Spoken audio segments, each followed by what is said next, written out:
এটি আমার সহপাঠী জাকিয়া। আজকে আমরা ক্ষার এবং অ্যাসিডের পরীক্ষা করব। তো আমরা শুরু করি আমাদের পরীক্ষা। এই হচ্ছে আমাদের লেবু, এই জন্য আমরা লেবু আর পাউডার নিয়েছি। তো আমরা লেবুর রস এবং পাউডার দিয়ে পরীক্ষাটি করব।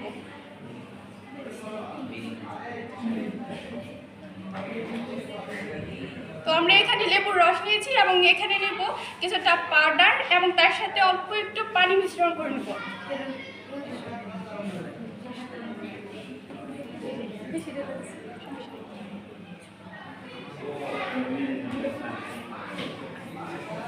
তো আমরা প্রথমেই লেবুর অ্যাসিডিটি মানে অ্যাসিড কিংবা খারত্ব দেখে নেব। তো এটা হচ্ছে লাল লিটমাস, আমরা এটা দিয়ে পরীক্ষা করব।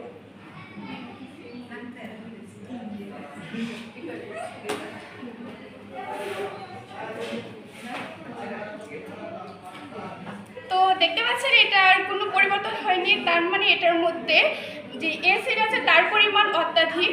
এখন আমরা পাউডারের পরীক্ষাটা করে নেব।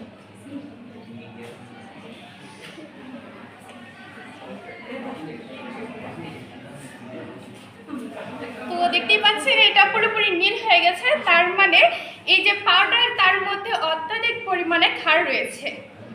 তো এই ছিল আমাদের পরীক্ষা এবং এতে আমরা প্রমাণ করতে পেরেছি যে লেবুতে এবং পাউডারের মধ্যে ক্ষার এবং অ্যাসিড রয়েছে। মানে এটা দেখার জন্য সবাইকে ধন্যবাদ।